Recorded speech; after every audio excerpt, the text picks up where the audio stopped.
kaddu monsieur le maire Serigne Khadim Mbacké di sunu maire waaye di sunu Serigne di leen wax dal leen jàmm waaye di nuyu monsieur le ministre Alpha Ba moom mi nga xam ne moo yore wàllu mbay mi ak lu jëm ci tool yi ñu ngi koy nuyu bu baax di ko dalal di rafetlu am ñëw bu mu ñëw fii ndax lii soxla woon nañ ko namoon nañ ko ndax fii dafa am jafe-jafe ci mbay boo xam ne dafay yàgg ba pare dafay sax dégg nañ ay waxam nag li mu wax dëgg yàlla dal na sunu xel ndax mbay mi dañ ko war a doole laat dañ ko war a fonkaat waaye di nuyu Serigne Cheikh mi nga xam ne moom moo volontaire exploité tool bi wax dëgg yàlla exploitation bu jaar yoon boo xamante ni nii ba mu commencé rek la ci population bi commencé gis seen bopp kon sëñ mi ñi ngi lay nuyu ci turu Serigne bi di la sant di la gërëm waaye di la ñaanal li nga gis nii yàlla nga gis lu ko ëpp doole ci ay yokkute ak ay ndam waaye di nuyu directeur ISRA bi nga xam ni mi ngi fi ak délégation bi mu àndal waaye di nuyu techniciens yi nga xam ne ñoom ñoo doon liggéey tool bi ñoom ñoo doon liggéey forage bi ba lii lépp mën a am tey waaye di leen jot li it nuyoo madame la maire boole koog nuyoo monsieur le maire di leen sant di leen gërëm di leen jaajëfal di wax ne nag lii ñun dañ ko soxla woon dëgg-dëgg parce que wax naa ko léegi tool bi ba mu commencé rek lañu ci commencé jëriñu ndax kenn ku ne xam na ni ñax amul ci àll bi mala yi fas yi xar yi yëpp fii la ñuy dunde depuis ba ñu commencé tool yi ba léegi kon sëñ bi loolu rek bu la ko yàlla fayee yaakaar naa doy na sëkk jaamu yàlla kon loolu ñu ngi la ci sant di leen ci gërëm waaye di ñaan rek ñu yokk lii yaatal ko ndax am nañ benn tool boo xam ne mi ngi fii Ndiréen ANIDA ñoo ko liggéey depuis boobu ba léegi nag dafa arrêté dafa taxaw dafa yàgg taxaw bu yàgg ba léegi te loolu bu ñu ko exploité woon comme ni ñu exploité bii commune bu Touba Lappé kenn dootu fi jóge naan maa ngi dem Dakar di marchand ambulant wala nga naan maa ngi duggi gaal wala ngay dem ay Nicaragua kon monsieur le ministre ñi ngi lay yóbbante ci président de la république moom mi nga xam ne moom la fi yàlla teg boo demee nga ne ko Touba Lappé soxla nañ ku leen jàppale surtout ci mbay ak càmm parce que loolu rek moo fi am gis nga àll bi ni mu mel nii gis nga ko boo génnee ci àll boo génnee tool bi rek da ngay gis daanaka presque bekkoor la te fii ndox mi neex na suuf si baax na te xale yi bëgg nañoo liggéey bëgg nañu fu ñu liggéey kon ñu ngi leen di tàllal loxo waaye di leen soññiwaat ci tool bi nga xam ne ANIDA moo ko fa commencé te àggagul te bu àggee dana jur ay njëriñ yu baree bari yu mel ni lii kon ñu ngi leen di nuyu di leen sant di leen gërëm ci turu Serigne Khadim Mbacké monsieur le maire ci laay wax ci ay kàddoom laay wax kon ñu ngi leen di sant di leen gërëm lu ci dëng rek ngeen xam ne man la waaye lu ci ñu xam ni dimbalu suñu borom la jërë ngeen jëf. waaw jërëjëf ñu ngi rafetlu visite monsieur le ministre ci bërëb bi nga xamante ne mooy SIPA Kër Nganda SIPA nag boo xoolee état si jëm boppam moom moo ko financé ànd ak ay bailleurs mooy partenaire finance si wàllu financement du leneen lu dul indi ndox fexe mbay mi ñoŋal ko ci ne ndox bi dañ koy sécuriser des nañ fi forage def nañ fi ay jumtuwaay yoo xamante ne xarale yu mën a def irrigation maanaam di roose tool yi ci anam bu mucc ayib loolu nag day ubbi buntu yu bëri day ubbi buntu régler problème emploi wax na ko léegi ñu bëri dañuy jóge ci dëkkaan yi di ñëw di fi liggéey dina régler problème souveraineté alimentaire moo xam ne production fruits et légumes mën nañ ko ci régler dina régler problème élevage ñu ngi wax programme autosuffisance en mouton lii mën nañ ci jëfandikoo di ci bay fourrage bu doy di ci yar jur gi ngir mën a régler problème mu yàpp bi problème mu meew bi yi nga xam ne ñu koy jéggaane waaye bu weesoo loolu modèle bi boo ngay gis nii modèle partenariat public privé la lii ñu ngi ko démarré zone Matam parce que projet bi Matam la basé wu am na 40 yu mel nii yu nekk foofu Matam bii lañ njëkk jéggaane génnee ko zone Matam indi ko fii ci Bawol ngir wone ne fépp ci Sénégal mën nañ ko fi def ba noppi mën nañ ci nguur gi wala état bi mën na ci sukkandiku ngir régler jafe-jafe souveraineté alimentaire di jaajëfal itam suñu partenaire privé yi partenariat public privé boo xamante ne communauté yi lañ ko defal mais ñoom dugg nañ ci dugal si seen loxo liggéey ànd ak ñoom ngir mën a créer de la valeur tey jii moom la ñu gis nii ñu ngi dekki semence donc mën nañ ci régler problème autosuffisance en semence ànd ak leneen yi nga xamante ne tudd naa ko fi. projet bi mu ngi tudd PRODAM projet de développement agricole de Matam bi ñu koy sos dafa tënku rek ci région de Matam at yi ci topp ñu yaatal ko dugal département Podor tey jii ñu ngi ci tànku jéem koo gën a yaatal ngir mu dugg biir Sénégal gi yëpp te tey jii SIPA bi ñu def fii ci Kër Nganda def liggéey bu mucc ayib bi wane na ne mën na nekk te buñ ci àndeek suñu autorités yi di ci diir yu yàggul dañ mën a régler mbir problème yu bëri ci wàllu autosuffisance. maa ngi nuyu ñëpp ci seen tur ak seen sant di fàpp nuyoo bi di ko teg ci loxoy monsieur le ministre di ko teg ci loxoy sëñ bi mu jàllale ko ñu fi teew ñëpp ñun nag dañ fi ñëw ci cadre partenariat parce que ku ne xam ne ne ISRA moom lañ dégg lépp luy jiw maanaam lu ñuy wax pré-base ñu xam ne pré-base bu doxut bu jiwu amut mënuñu wax mbay mënuñu wax agriculture te ISRA comme dañ ko dénk loolu mu war koo doxal ñu xool ne ISRA am na ay centre am na station waaye xëy na la nga xam ne moo war muy maîtrise d'eau amu fa ci lañ ne nag pour ñu soqali il faut que ñu dem ci partenariat public privé loolu moo waral suñu teewaay fii ñu ñëw signé benn convention ak sëñ bi pour multiplier ay semences pré-base mu nekk lu tolloog 20 hectares ci te aussi ISRA yemul foofu programme bi ñu ngi koy doxal aussi ci boori Ndar ak SCL 60 hectares ak beneen privé 20 hectares parce que objectif bi mooy dañoo war a produire 150 tonnes te aussi mënuñu aussi di sukkandiku ci nawet bu ñu bëggee ñoŋal semence yi il faut que ñu dem lu ñuy wax maîtrise d'eau ci loolu aussi il faut que ñuy mën di bay ñetti yoon ci at mi loolu bu ñu ko defee yàlla dimbali ñu am ay pré-base yu mucc ayib accompagner producteurs yi ñu ngi koy jox aussi ñu nekk ay producteurs yoo xam ne ni am nañ li ñuy wax maîtrise d'eau ak capacité financière pour mën a suqali jiwu yi ci lii aussi nga xam moom lañ def fii tamit ñuy ñaan état bi vraiment mu accompagner privé yi parce que li ñu gis fii exemple la boo xam ne nii buñ ko accompagner rek ci lu tolloog matériel post récolte ak lépp luy matériel agricole yaakaar naa ne li ñu bëgg ci semence yi suñu borom nañ ko def voilà mu ngi nuyu ñëpp di sant ñëpp di gërëm ñëpp merci. ñu ngi leen di nuyu bu baax di jiital ci nuyoo bi monsieur le ministre di nuyu sunu waajur wi Serigne Cheikh moom Serigne Abdou Hakim ak monsieur le maire Serigne Khadim ak sunu waajur it Serigne Bass ak mbooleem délégation bi nga xam ne ñoo ànd ak ministre bi di leen wax man maa nekk fii ci tool bi ànd koog okki taalibe yi nga xam ne ñoo fi liggéey muy liggéey bu am solo boo xam ne biñ indee jiw wi biñ koy ji ba ni ñu ko récolté ñun ñoo fi nekk sëñ bi jàppale ñu ci bu baax nag sonn na ci lool lépp loo xam ne woo nañ ko ne ko moo fi manqué bu dee engrais bu dee ñax leen lu ci nekk chaque jour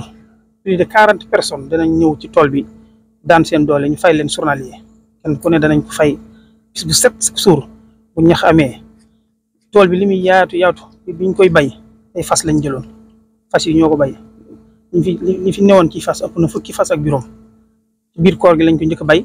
nañ ko ñaari yoon ak fas bay nañ ko ñaari yoon ak loxo it leen lu ci nekk doole moo koy def kon nag ñi ngi sàkku ci ministre bi di sàkku ci le premier ministre ak président de la république mu jàppale sëriñ bi bu baax a baax te xam ne bu fekkoon ne am nooflaay rek moo ko ñor mën naa toog fa mu toog ndax sëriñ Tuubaa defal na ko loo xam ne mën na caa tedd waaye suqali mbay ak suqali réew mi ak yaatal mbay mi moo tax mu ñëw ba fii waaye bi mu ñëwee it sëñ Xaadim mii di Moussa le maire moo ko dalal ak sëriñ Moustapha moom sëñ Seydul Muxtaar sëñ Moustapha di suñu waajur ak sëriñ Cheikh Abdou Latif ñoo ànd ak sëriñ Xaadim ñu dalal sëriñ Cheikh mi waaye rëccuwuñ commune bi commune Touba Lapé commune Gadde Escale commune Kër Ngal commune yi nga xam ne ñoo wër tool bi yëpp amul benn commune boo xam ne rëccu nañ li fi sëriñ bi doon ñëwee ndax chaque jour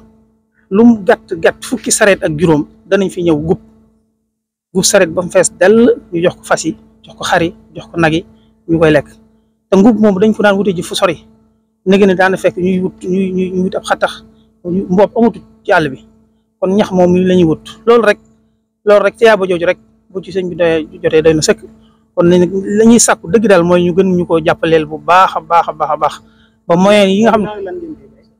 bay nañ fi gerte bay fi kanja bay fi naajo bay fi xaal te yooyu yëpp lenn lu ci nekk loxo moo ko def kanja gi loxo moo ko ji naajo ji loxo moo ko ji gerte gi loxo moo ko bay lépp ay loxo koy def loolu nag moo tax liñ soxla état defal ñu ko mooy mu jàppale lañu sëriñ bi ci ay matériel agricole loo xam ne dana tax li ñuy defee doole lu fukki nit ak juróom di def benn machine mën na ko def kon nag nañu jàppaleel sëriñ bi ci ay machine ay matériel agricole yoo xam ne tool bi li muy rëy bu boobaa ñeenti nit wala juróomi nit mën nañu bay tool bi yëpp ndax fii jamono toll loolu jamono war naa weesu lépp lu ñuy def di ko defee doole ndax yéen a ci tegal seen bopp seen bët bi ñu xëyee 7 heures ba 2 heures nit ñi machine lañ yor topp ci tracteur bi loolu dafa métti ñu leen di fay ay journalier kon nag ñi ngi sàkku ñu jàppale ñu bu baax a baax ci tool bi li ngeen fi gis nii ren bu ngeen fi ñëwaatee ngeen gis ko gën a doublé loolu moom ñi ngi koy sàkku. waaleykum salaam. dañuy tàmbali di nuyu ñëpp rek leen wax asalaamaaleykum wa rahmatullah ci turu Serigne Cheikh Hakim Mbacké ñu ngi tàmbali suñu wax ci dalal monsieur le ministre ci ñëw gi mu ñëw seet si li ñuy liggéey ñu ngi koy nuyu bu baax a baax nuyu yi gën a rafet di ko dalal te it aussi lii nii am na lu muy wane na engagement am wane volonté wane bëgg gum bëgg Sénégal suqali ko donc lii nii jënn jëf la joo xam ne nii du wecci lu ëpp du ñuy wax waaw kon donc ñu ngi ko ci nuyu di ko sant di ko gërëm ginnaaw si loolu it ñuy nuyu ak ziyaare di sant it sunu beneen partenaire bi nga xam ne nii mooy ISRA bi nga xam ne tey ji liggéey bi ñu def ci convention bi nga xam ne moo ñu lëkkale bi nga xam ne bu jëm ci wàllu bay wàllu pré-base pour que semence yi ñu mën a am autosuffisance ci cadre boobu si leen engagé ak ñun convention ba def liggéey bii nii kon donc ñoom it ñu ngi leen di nuyu di leen remercier bu baax a baax ci kóolute gën am ba lëkkaloog ñun di nuyu ak ziaret sunu beneen partenaire muy SIPA yi nga xam ne tey jii ñoom ñoo réaliser lii mu nekk benn exemple ci modèle bi nga xam ne ni moom la ñuy développé ci réew mi yëpp te it aussi yaakaar naa njariñ li moom nekkatut loo xam ne ni lu ñuy wax la waaw di nuyu ak ziaret monsieur le maire mi ñu dalal ak sëñ Bassirou Mbacké mi nga xam ne moo nekk suñu professeur nga xam ne tey ji ingénieur agronome bu génn fii Sénégal jaar nga ci ay loxoom ñu ngi koy nuyu bu baax a baax di ko ziar waaw xam naa kàddu yi sëñ bi nag surtout mi ngi jëm ci di gën a tàllalaat loxo état di ko gën a tàllal aussi partenaires yi ndax moom lenn ñoru ko lu dul liggéey rek liggéey jaamu yàlla tey ji boo gisee mu ñëw ba fii nii sàkku si lii di ko fi kii ñàkk koo am Touba Madina gële nga xam ne am na fa suuf ak yooyu yëpp ñàkk ko fa moo tax muy ñëw di ko dabaatu fii dem ba Matam nekk fa ay weer ngir def multiplication de semences de pomme de terre bi nga xam ne tey jii pratiquement dañ koy importer à chaque instant loolu it moo ko yóbbu woon foofu noonu kon donc ci kaw loolu mi ngi tàllal loxo état pour que mu ñëw ñu ànd lëkkaloo liggéey ngir njariñu Sénégal waaw foofu daal wax dëgg yàlla ñi ngi koy ci tey jii nii boo xoolee tool bi rek semence yi rek tey rendement bi fi mu ne nii boo xoolee ci 20 hectares yi ñu ngi toll ci pratiquement ay 25 tonnes ci kii lu mu gàtt donc loolu lu am solo te dina contribuer bu baax a baax ci autosuffisance en semence kon donc loolu it aussi kii la leneen njariñ li it aussi mooy njariñ li mu am ci population bi ndax léegi sëñ Mamour wax na ko wutatuñu ñax jëndeetuñu ngooñ lépp nag fii lañ koy jëlee ci tool bi tey ji seen i jur yooyeetuñu donc lépp nag njariñ loolu yëpp ñu ngi koy jëlee ci tool bi te tey ji lu mu gàtt ñeent fukki nit loolu it wax na ko loolu yëpp kon ay njariñ la kon ñu xam ne fii la sëñ bi di woo njariñu askan wi la njariñu kii bu doon yëfi boppam rek comme ni ko sëñ Mamour waxee wax dëgg yàlla suñu borom defal na ko tawfeex kon donc ñu ngi tàllalaat loxo état bu baax a baax di leen santaat bu baax a baax ak gërëm ndaxte tey it lii nii ISRA def ak SIPA buñ ko defee ci ndigalal état la kon donc ñu ngi leen ci sant di leen ci gërëm di nuyuwaat monsieur le ministre bu baax di ko sant di ko gërëmaat bu baax a baax vraiment ci déplacement bi ndax lii dinañu encouragé takkoon nañ suñu digg nag waaye dinañ ko gën a takkaat ndax sa déplacement bi rek waaye jërë ngeen jëf. Et c'est d'abord des mots de remerciement et d'encouragement et de félicitations au GIE Minam de Seigne Abdou Hakim Mbacké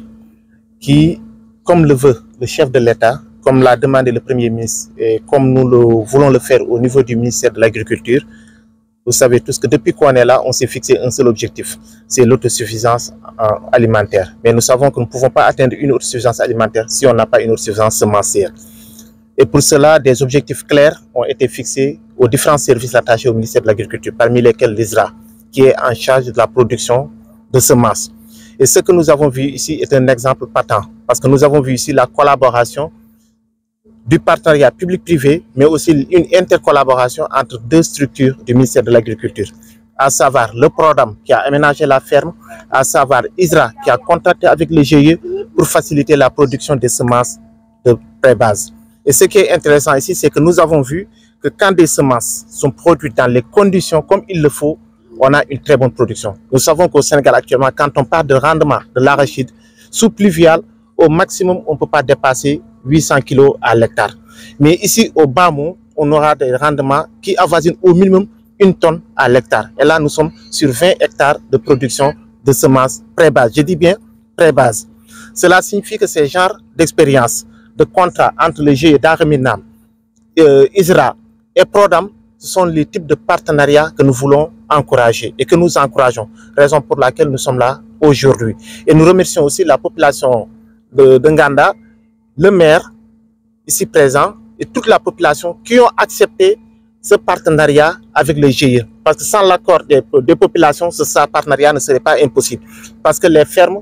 de Prodam appartiennent aux communautés. Donc s'il y a ce partenariat, c'est parce que les populations l'ont accepté et ont compris les enjeux et nous le remercions pour cela. Maintenant, il y a plusieurs points qui ont été soulevés par rapport aux attentes sur l'État et nous pouvons assurer ici que l'État fera maximum de son possible pour répondre à toutes ces attentes-là en termes d'équipement, de matériel agricole pour la ferme, en termes de mise à disposition d'engrais subventionnés pour permettre à la ferme de produire autant de semences parce que c'est ça qui nous permettra d'atteindre l'autosuffisance que nous souhaitons. Li ma ci bëggoon a wax mooy fi may tàmbalee d'abord damay jaajëfal waaye damay encourager ndaxte boo fekkee nit ki mu nekk ci waar li nga mën a def rek naan ko waaw góor te dañoo fekk sëñ Abdou Hakim ci turu GIE Minam mu nekk ci waar bi sëñ Cheikh Abdou Hakim ci turu GIE Minam mu nekk ci waar bi di fi def liggéey bu am solo nag waaye liggéey bi am na solo lool waaye day firndeel loo xam ne ñun ci président de la République loo xam ne daf ko woote premier ministre woote ko ñun ñu sas ñu ko au niveau du ministère de l'agriculture mooy fexe leen ba liggéey bi képp ku nekk ci ministère bi na ci loxoom takk lu fii nag daf ko wane nu mu ci ko wane mooy ferme bu ñu taxaw fii waa Prodam ñoo ko aménagé waaye lu tax sëñ bi mun ko liggéey mooy waa ISRA la àndal en partenariat public privé donc dafa wane ne que ñaari structure ministère ñoo lëkkaloog GIE bi ngir def liggéey bi nag am solo mu am solo waaye tamit mu firnde leneen te loolu mooy tax ñun jaajëfal population Nganda ak maire bi ndaxte ferme yu mel ni bu ñu ko tegee population yee ko moom su sëñ bi bu ko mënee liggéey day fekk ne population yi ànd ceeg moom d'accord que nangook moom mu ci liggéey bu mel ni donc foo jaar ñu jaajëfal population bi jaajëfal maire bi ci seen compréhension ak xam tamit fan la ñu bëgg a yóbbu réew mi ba ñoom it ñu nangu lu mel ni tool yu mel ni nag dafa am solo ndaxte tey bu ñu waxee mbayum gerte dañuy faral di naan jiw dafa am gerte am fii nag gis nañ fi jiw te jiw buñ fi gis mooy jiw pré-base lañ fi gis sur 20 hectares de pré-base boo ko gisee rek nga xool ko sa bët rek même loo ñàkk xam-xam boo ko xoolee rek sa xel day dal da nga xam ne lii liggéey nañ ko liggéey bu am solo loolu nag muy firnde ne initiative yu mel nii mooy loo xam ne état bi da ciy gën a sawar dugal loxom ndaxte yu mel nii ci la ñuy gën a sawar dugal matériel ci la ñuy gën a sawar dugal engrais subventionné ngir dooleel ñu mel ni ñu liggéey ndaxte ñun xam nañu li ñu soxla ci semence mënuñ fee egg fekk demuñ ci partenariat public privé nga xam ni ISRA day accompagner comme Prodam nu mu def jël ferme bi mettre ko à disposition ISRA accompagner sëñ bi tamit ak GIE ñu jàmmi jël risque lu tax ma ne ñu jàmmi jël risque parce que fii lépp lu fiy charge courant moom moo koy fay luy engrais moom moo koy jënd ndox moom moo koy fay donc dafa ñeme jël risque te risque bu muy jël wóoru ko sax bu paree ndax dina si génnewaat xaalisam te yum initiative yu mel ni nag la ñuy encourager privé sénégalais yi ñu nekk ci ñu bañ a nekk ay commerçant rek di jënd di jaay lii mooy entrepreneuriat mooy da ngay ñeme jël risque di ci def sa alal amaana mu baax amaana mu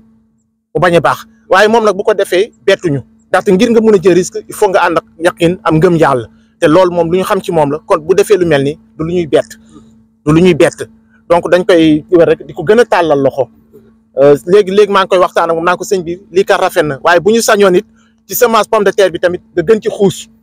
te xam naa ne incha allah dina ci gën a xuus ndaxte mu ngi def jéego yu mel ni ci ceeb bi ci semence ceeb bi comme mu ngi koy def si gerte gi te bëgg nañ ne tamit balaa déwén mu bañ a doon 20 hectares rek waaye mu doon ay centaine d'hectares yoo xam ne pré-base yoo xam ne sëñ bi ci lay liggéey ndaxte ñun loolu la ñuy soxla ngir suñu baykat yi mun a jot ay semence te loolu tamit ñu ngi ciy soññu ñu mel ni Prodam